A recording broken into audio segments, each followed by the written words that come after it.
What is up, everybody? It is BeonMan85. Today we're playing Astroneer. Okay, so this is a build showcase. This is not my design. This is from Wyvern 64 PSN on Reddit. He has postulized and come up with the base layout of a base that Astroneer's a guide to the base that automates all resources. Basically, it's a massive sorting system and storage system and smelting system for every resource in the game. Kind of like a Walmart, one-stop shop for all your resources. Now, we are currently in creative, obviously, just so I can show off the build, how it works, and give you... I'm not going to build it this time, but I will walk you through everything you need to know in order to build it. It requires 105 auto arms, 7 smelters, 11 chemistry labs. That's for 6 atmospheric condensers, 2 on Sylvia, 1 on Glacio, and 3 on Aatrox. 10 gas canisters, 24 large and medium storage canisters. 32 to 46 RTGs to maintain the base power. Maximum base consumption at full power is 171. But once everything's saturated, you're not going to need nearly as much power to do all that. I don't know how to do... I have not mastered or bought Adobe Premiere, so I don't know how to jump cut into these wonderful screenshots that he's taken, but because I'm going to walk through the build, you'll understand what we're doing. In the middle is just your basic generic base layout, just for obvious reasons. I had to fix a couple of bugs in the conveyor belt system because the arms weren't working properly, and it ruined my first attempt at this recording. So hopefully everything's working now.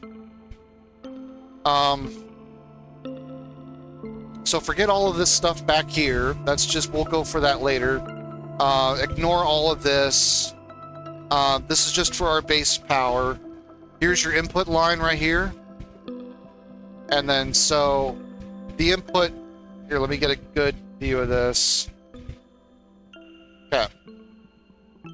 So here's your input. The conveyor belt system goes out this way. The supply line's going to cut through here, behind all of the stuff. Then it's going to come through here, back through here, and through here. Basically, these wires, you just trace these wires. And that's where your system is. So let's go through it, because I want to get this done relatively quickly. So these are just, I just set up some generic, just get this set up real quick. Just so we can keep the production line moving. So the first thing that's going to get sorted is compound, then you're going to make plastic, and carbon, and then organic, rubber, resin, silicone, quartz, glass, ceramic, explosive powder, lithium, zinc, copper, aluminum, aluminum alloy, tungsten, tungsten carbide, iron, steel, nanocarbon alloy, titanium, graphene, and then here's the RTGs for the base, and then the ammonium. So, now we're going to talk through the logistics, and then we'll show each of the lines. So, right now we have a timer clock that's basically sending 2 different redstone signals. One for the A arms, one for the B arms. This is an A arm. You noticed by how it's turned on, and it follows this line. This is a B arm right here. Then it's going to move these items over.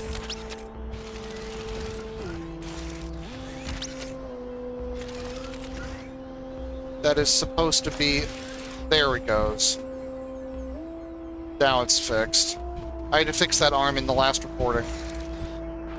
So the supply line's going to be here, here, here. This arm, here, here, here.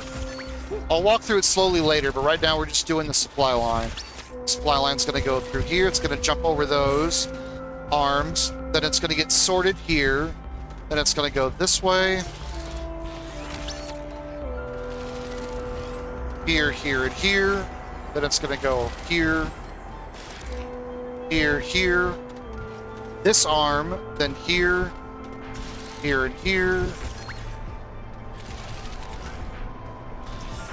Here. This arm, then here, here, here.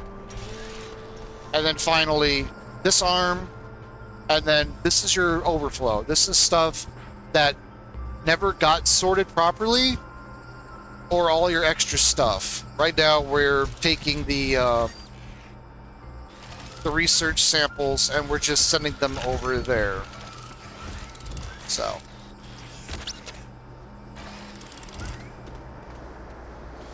That way I can show off the build. Okay.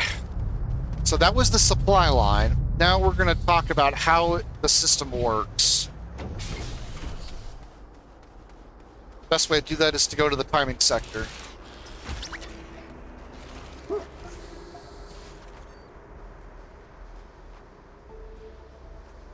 Okay. We'll wait until this thing... Actually, we'll wait till this thing goes. Okay. So this is the A line. This is the B line. These are button repeaters, and then these are the delay repeaters. So, in a sense, what's happening is we have a current of redstone, whatever, power, signal, whatever, that's being delayed by 2 delay repeaters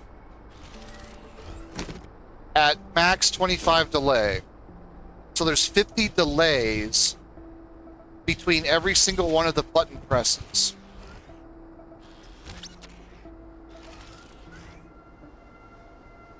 I gotta make sure my math is correct.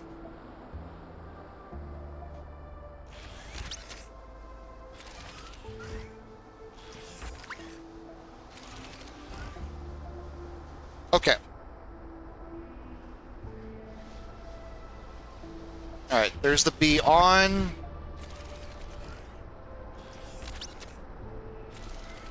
There's the B off.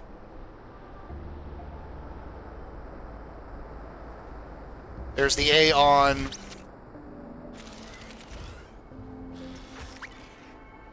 And the A off. Okay. I had to build the map in my head. Okay. So this is the on-off switch for the A side and for the B side. Every other arm is grouped into 2 categories, A and B, or 1 and 2, whatever. So you have to turn the arm on for an extended period of time so they can move at least 2 resources per on cycle, and then you want to turn it off. And then you're going to turn on the other one for enough time to move 2 resources, then you're going to turn that off. Then you're going to alternate like this. You're going to turn A on, then you're going to turn A off, then you're going to turn B on, then you're going to turn B off. That's what's going on with this delay system. So we're going to follow the current. So right now, we have 2, let's see here, 1, 2, 3, 4, 5, 6, 7, 8. We have 8 delay repeaters, all on max 25 ticks, which gives the auto arms that are on enough time to move 2 resources and then turn themselves off. So that was A being turned off. Then we have a 50 tick delay. Then we're going to turn the B on. Then we're going to delay it by 50 ticks. Just here, here, and here. This is a button repeater, which sends the signal back to the button. All right, so the power is going to come through here. Let's walk through it. So, power is coming to this one. It's being delayed by 25, 50. Then it's going to send a signal to this button repeater, which then goes here into the button repeater for the line. And it's also going to this delay repeater at the same time. Can you see that? This little knob is from this little guy right here. So, from the button repeater, you're gonna put the segment pin down. Then you're gonna branch it to this one. Then you're going to continue the line to right here to this delay repeater, which is going to delay the signal by 25 seconds. Then that little guy is going to come out to here onto another delay repeater for 25 seconds, and then it's going to send its output to this button repeater, which is going to set a segment pin here and extend it to this to the B side, and it's also going to send it to this delay repeater here. Delay by 25, delay by 25, and then the button repeater again down the line to the B side. So this button turns on the B side. This one turns it off. So we have off A, delay, delay, on B, delay, delay, off B, delay, delay, on A, delay, delay, off A, delay, delay, on B, delay, delay, off B, delay, delay. And it just keeps going round and around and around and around and around. And we're going to continue. So that goes back to the B switch, but it's also going to turn on the delay.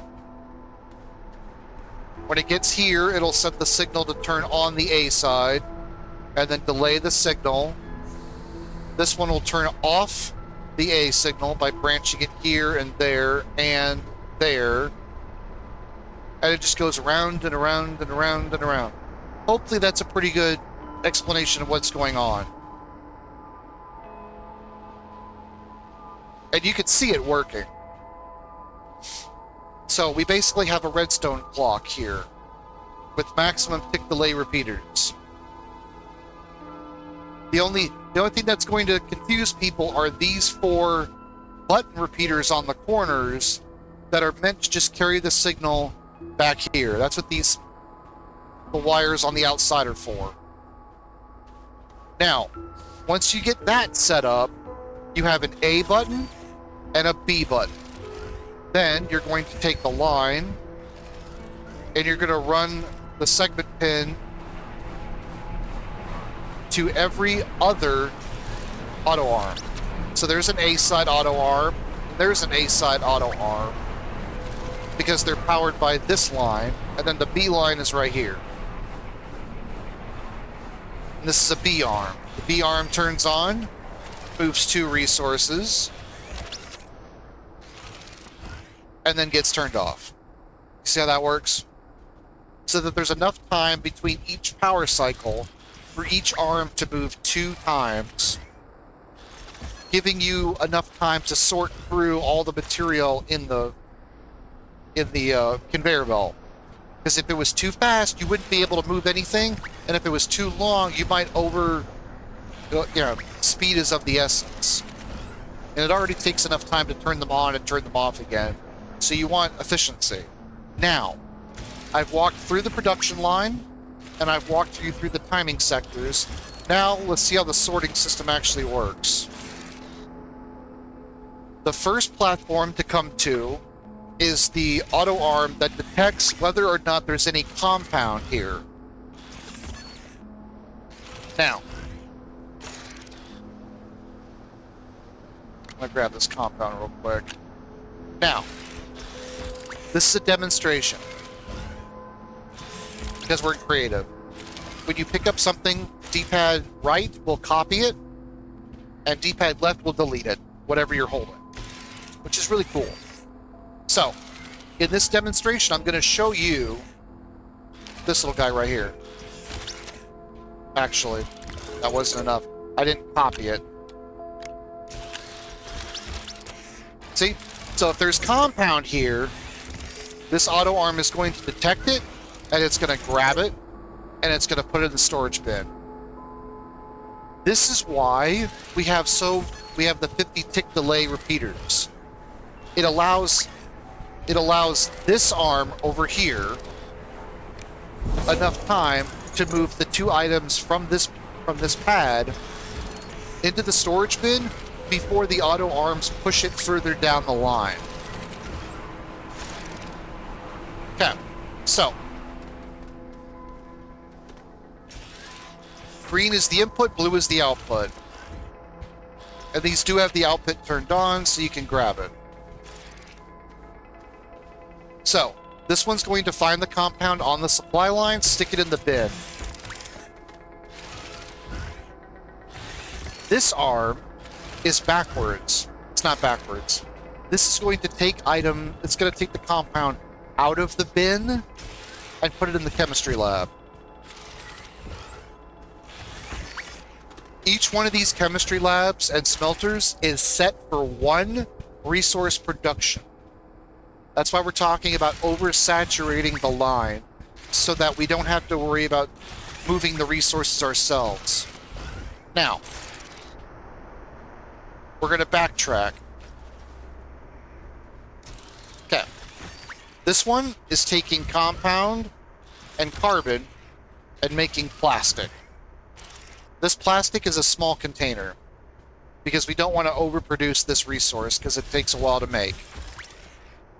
All your base resources, I suggest all your base resources have the large resource bin and the complicated ones have the small one. So you don't have to make as many because you won't need as much. So, because plastic is full, this plastic delivery arm for that resource bin is full.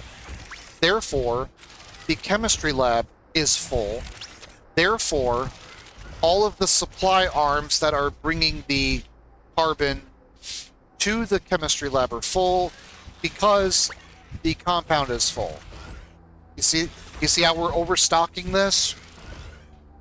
So, if this resource, because once I take a plastic out, that auto arm moves the plastic out, and it prepares, and the chemistry lab fires off again. Because the supply line is based on saturation. We have a fully saturated supply line. Now, the chemistry lab is done, but it can't go anywhere because the arm is full because the resource bin is full. You see that?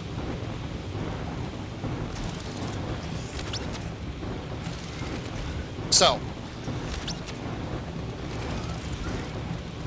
if there was organic in the line, the organic would come over here, or everything else would come to here, and it would reach here. Here is where we detect whether there's any organic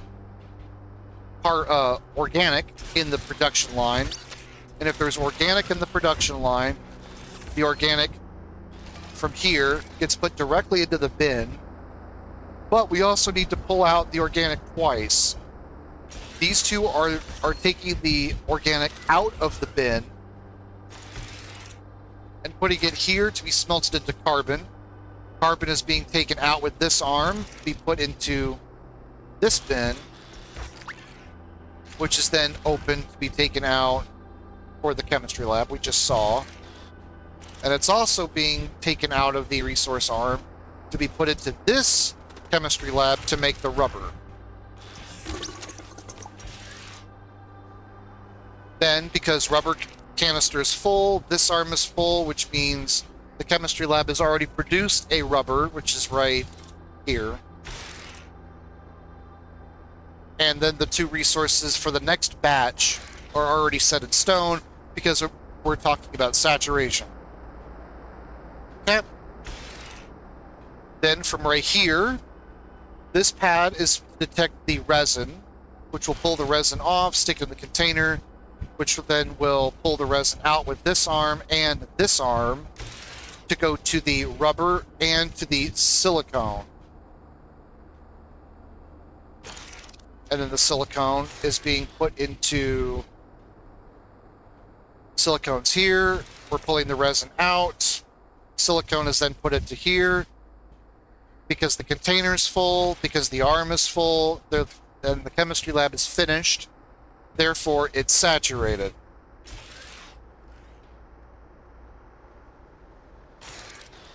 And then here's your methane input.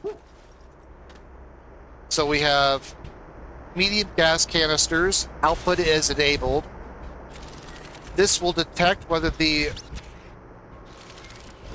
Turn on.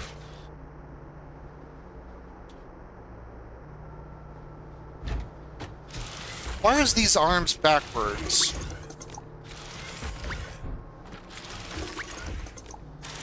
Turn off.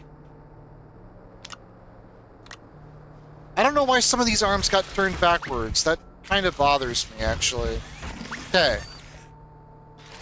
We are putting the methane onto the silicone. Turn that arm back on. Okay.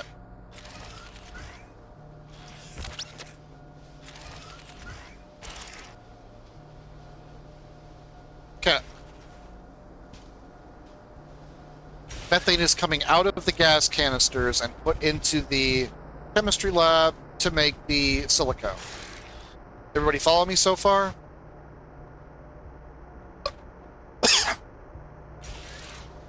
This pad right here is to detect resin, detect quartz, I'm sorry.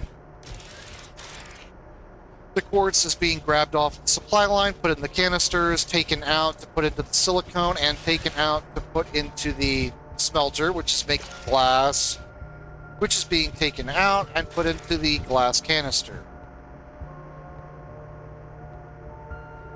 Supply line continues.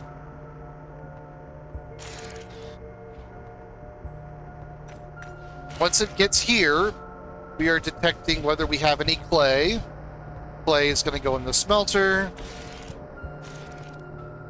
Ceramic is being detected and pulled into the ceramic storage canister. Clay is never used for anything by itself, so there's no reason to have a clay storage on the final production line.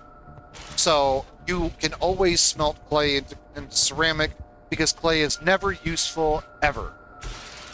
Period. Okay. Now, as we go further along, we have a slightly more complicated setup because we're pulling not only the sulfur but the carbon in order to make the explosive powder. So we had to use a bigger pad, one for the assembly line and the other to continue the supply line. This is to detect the lithium. Lithium is getting placed into that container. Now we get to the explosive powder. So we have the sulfur, we have the carbon. The carbon line is being backlogged using this arm to here, and then it's being back-armed all the way back here.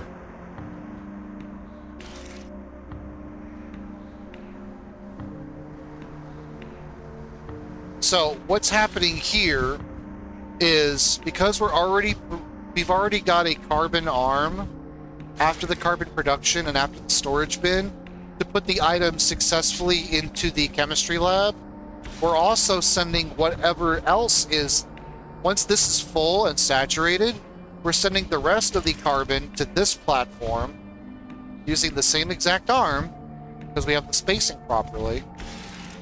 We're sending that carbon through this line, which is always on, by the way, all the way here to be detected and sent into the explosive powder. It is also useful later on, which is why we've continued the line all the way over here.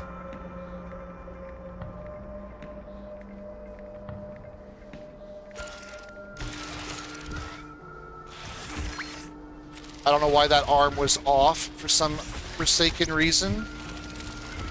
Because this carbon is being useful to be placed onto this chemistry lab to make the tungsten carbonide. And it's also being sent to this chemistry lab using these guys to make the steel. Carbon has to travel a long way. So, because we've already talked about that, let's go back to where we were, which is right here.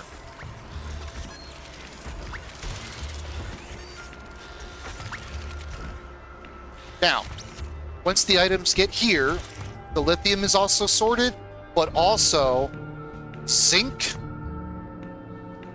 copper, and the aluminum. This platform right here, the one I'm hovering over, has to be precise so that all three arms have access to grabbing both resources. And this is just, anytime you see this research item, it's to prevent resources from being accidentally deposited somewhere where we don't want them. That's literally all this is here for. Because the auto arms can't pick up the research item. So, once we get to here, we're filtering out the lithium, we're filtering out the zinc, copper, and aluminum. The finished product. The raw resources will continue down the line this way. Once they get here, you have your sapphirite, your malachite, and your laterite, which will then be smelted all together here, stored here, and then we have the zinc, copper, and aluminum arms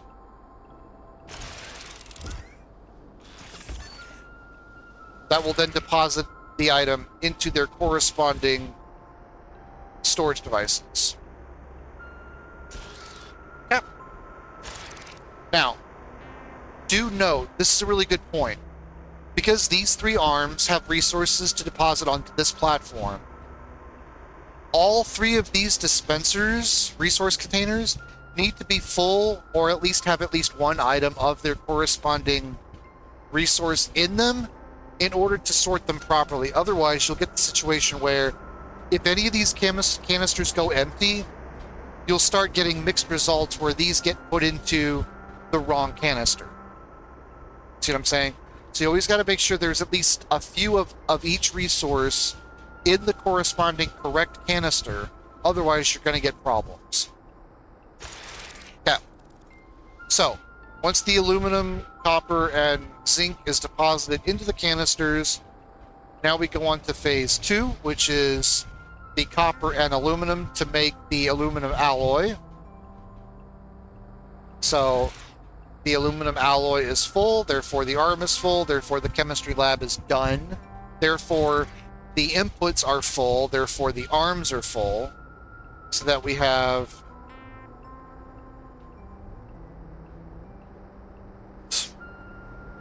this stupid situation again where it's like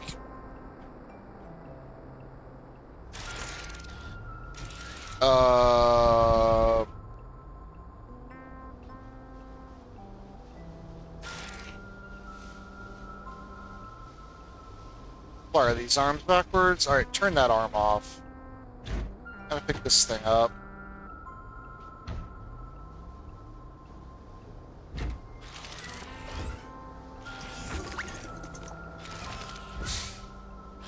Stop doing stupid shit.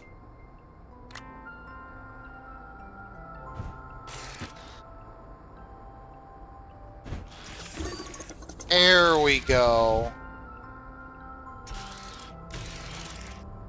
That's one of the bugs you'll have to fix during the building and constructing of this device. You have to make sure all of the arms are facing the correct way. I don't know why some of them got spun 90 degrees. Really irritates me. but we fixed it, so whatever. We got to turn that aluminum arm back on. Then you have your output, and then that's the end of that line. Now, back here, items continue, they continue, they continue. Now, right here, we're detecting... We are supposed to be detecting the wolframite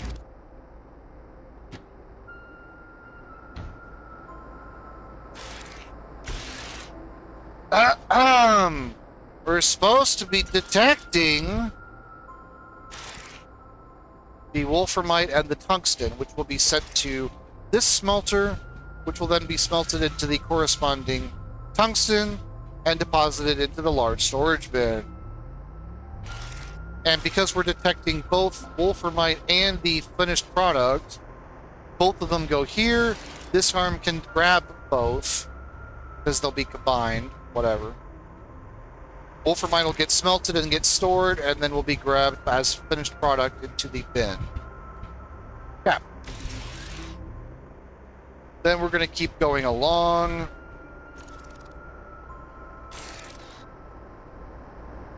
Until we get to the next line.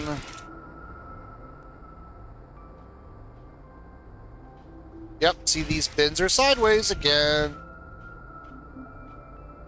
Stupid ass crap.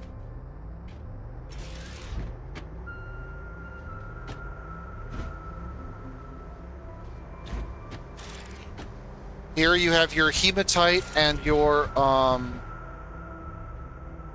hematite and your iron detection, which is right here.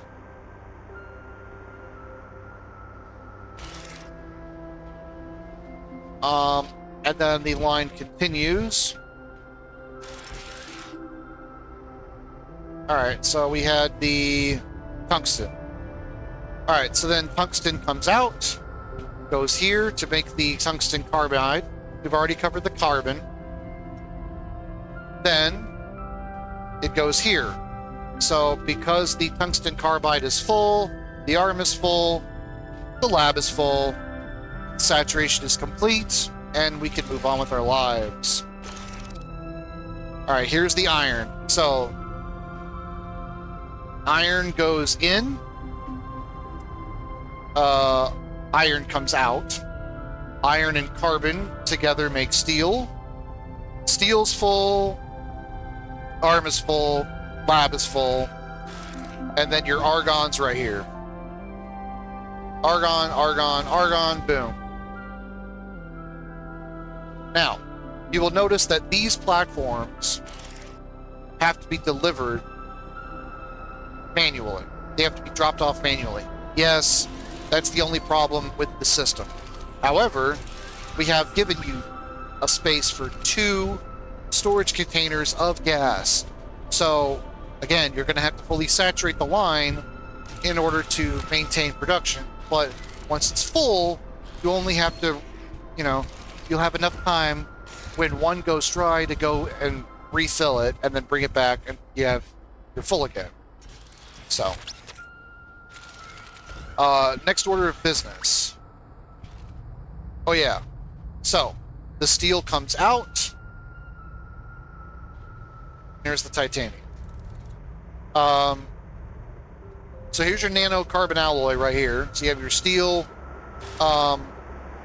There's the supply line. Supply line's gonna bring it all the way to here, which then will detect the titanium and the titanite. Both will be put here, smelted,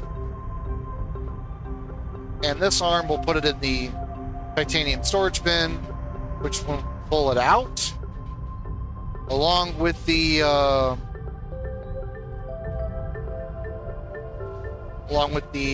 titanium alloy. Put it over here. So this is where things get complicated, because obviously this is where you make your nanocarbon alloy. So, you have your steel right here, into here, your titanium alloy. So, the titanium line is here, into the bin, titanium comes out, right here, with the graphene to make the titanium alloy, which then goes into the bin. The graphene is here. So then you have your graphite. So your graphite comes...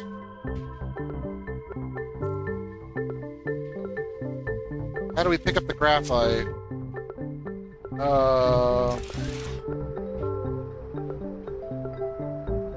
That's gotta be here. So this is another one of those arms that has a really... Wait, where's the graphite pickup? Oh, there it is. Oh, okay. I got you. So, in order to make the graphene, which is right here, the graphite travels to the next one, because titanium's right there. Graphite comes here, here, into here. Then we're pulling the graphite out of the canister to go to the graphene. And then back here is your hydrazine. We'll go through that in a second, because ammonium goes all the way to the very end of the line and then gets sorted out. So ignore the hydrazine for a second. So the graphene's here, so there's your hydrazine, there's graphite. This is your atmospheric condenser for this planet, which is currently set to nitrogen, sorry. Nitrogen's there, and hydrogen is there. The nitrogen's being pulled out from the atmospheric condenser and sent to here to make the titanium alloy.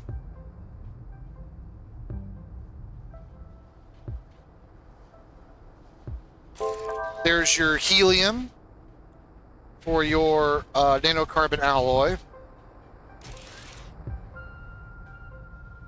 So then we have your steel, your nanocarbon alloy, your titanium alloy.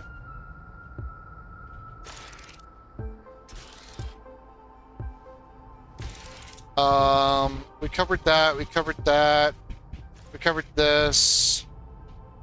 We covered the titanium and the graphene. Now, the last line, that titanium is gone. Bye.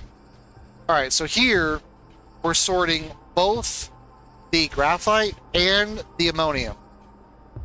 Graphite goes left, ammonium goes right, which goes here, here, and here into this canister, which is the last one in the line.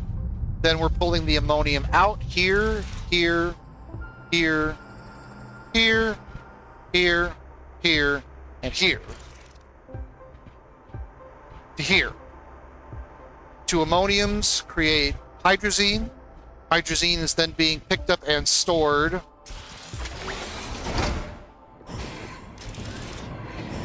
using these arms to fully saturate your fuel production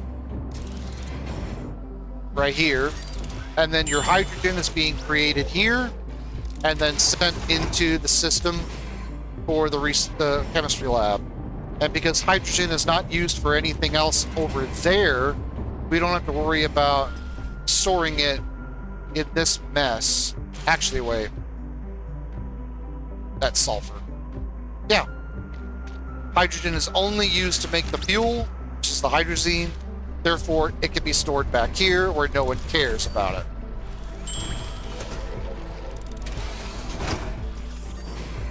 Makes sense? Sort of. As much as quantum mechanics, right? Pretty much. I've tried to go, and then that's it. And then the overflow goes into this bin, and because the only overflow that we have is those research samples, I basically just have a auto arm taking off the research samples and putting them on the storage silo, which is then automatically researching them in this chamber. It's basically our trash can.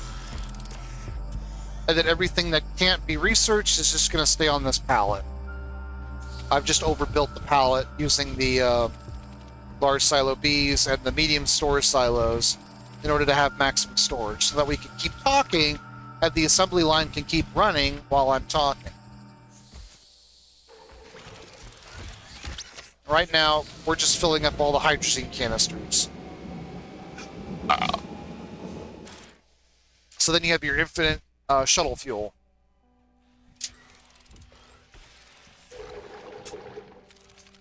Any questions? I mean, it's pretty self-explanatory. The only tricky part is probably the wiring setup. So we'll go through that real quick.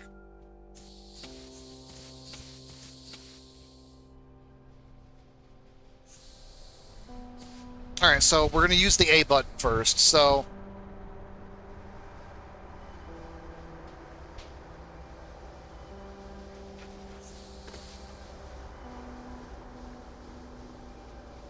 okay. Button repeater to here. Now,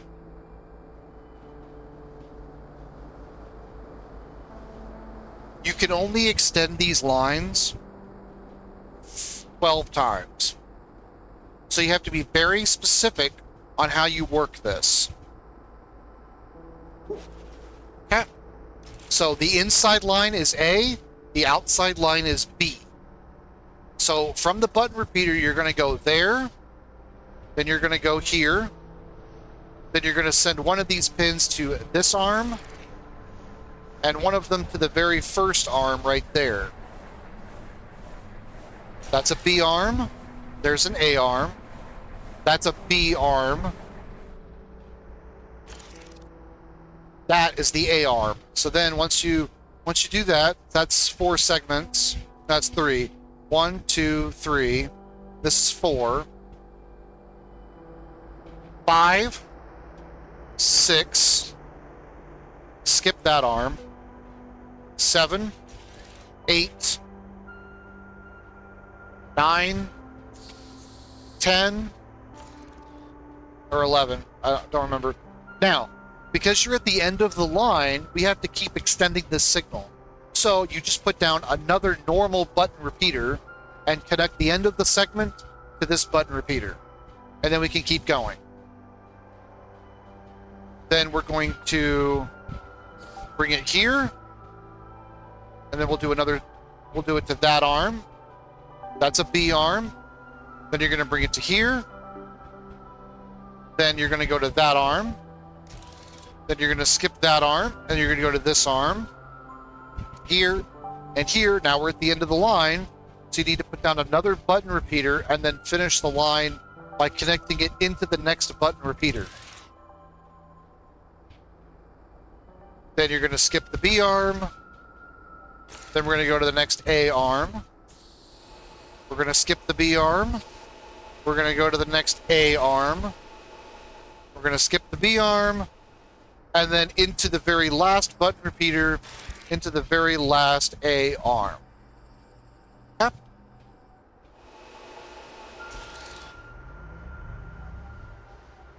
Same thing for the B arms.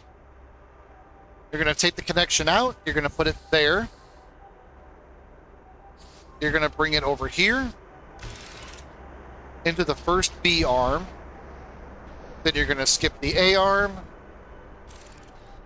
Then you're going to bring it into here to grab this arm. Then you're going to skip the A arm. Then you're going to come right here. You're going to send it to that arm. You're going to skip the A arm. You're going to come over here. See how it's highlighting the arm over there? You're going to bring it to that arm. Then we're at the end of the line, so we need a button repeater. Then you're going to skip the A arm. You're going to go to the B arm. You're going to bring it around. You're going to skip the A arm. You're going to go to the other B arm. Then we're going to skip the A arm. We're at the end of the line, so we need to extend the signal into another button repeater. Then you're going to put it into the next B arm. We're going to skip the A arm. We're going to put it into the next B arm. We're going to skip the A arm, and then you can go straight into the last B arm. Make sense?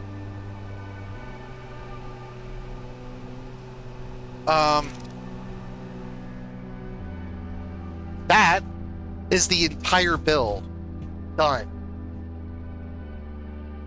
Now, obviously, this is a massive project that requires finesse, so I'm not going to show every single block placement, but once you get the idea, once you set up this first cluster right here, you'll understand where the auto arm needs to be angled properly in order to grab the resources and move them over and all that stuff.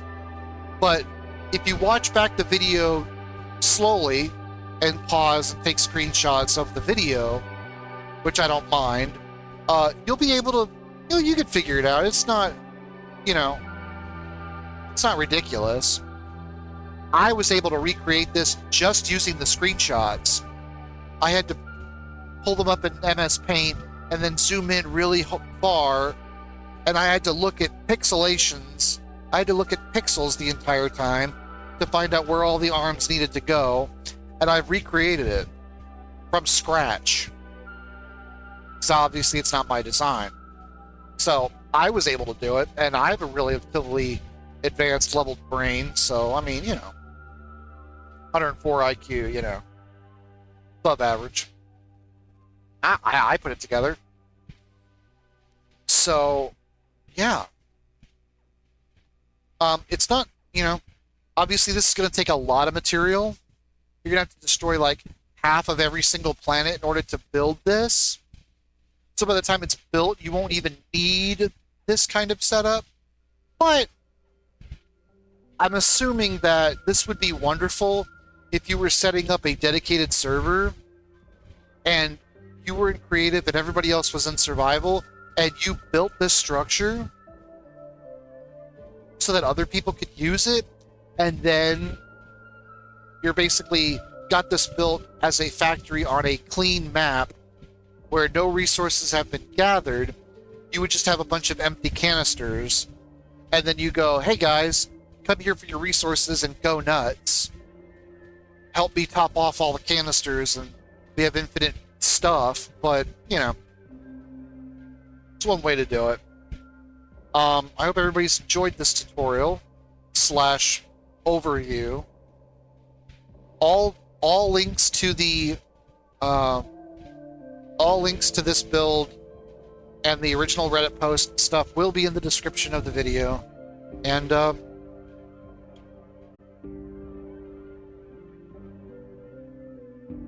yeah. See you next time. See ya.